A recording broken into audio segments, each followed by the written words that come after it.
हम चुलबुल झा सब गोटे के प्रणाम करे छी। आई हम एक बेरोजगारी गीत गावा जा रहल छी। अहाँ सबके पसंद आयत हमर चुलबुल झा चैनल के सब्सक्राइब कर देवे।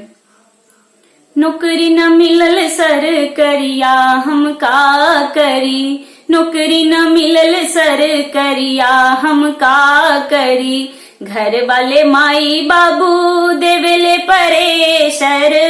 ए बाबू कही आले बनवा ऑफिसर,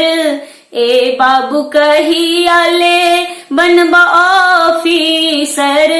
का कही गौआ जबरिया हम का करी, का कहे गौआ जबरिया हम का करी, नौकरी न मिले सर करिया हम का करी, गेहुआ बेचाइल महीना के खर्चा आइल,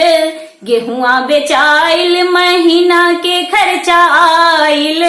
दूसरा महीना में रहीला घुनाइल, दूसरा महीना में रहीला घुनाइल,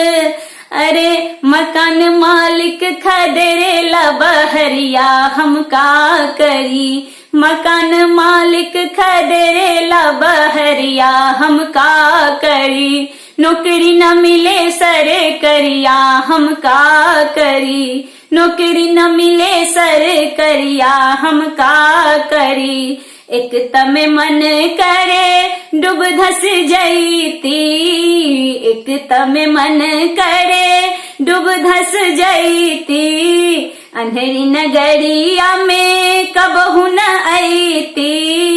खाके मरी जईती जहरिया हम का करी, खाके मर जईती जहरिया हम का करी, नौकरी न मिले सर करिया हम का करी, नौकरी न मिले सर करिया हम का करी, सिस्टम पे नहीं अब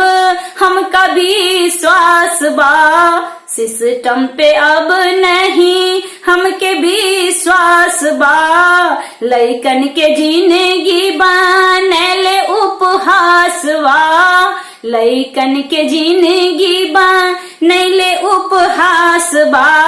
मुहवा से निकलता गरिया हम का करी, मुहवा से निकलता गरिया हम का करी, नौकरी न मिले सर करिया हम का करी, नौकरी न मिले सर करिया हम का करी, घर वाले माई बाबू देवेले परेशर,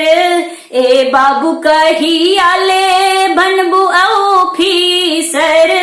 ए बाबू कही आले बनबू ऑफिसर, का कही गौआ जबरिया हम का करी, नौकरी न मिले सर करिया हम का करी।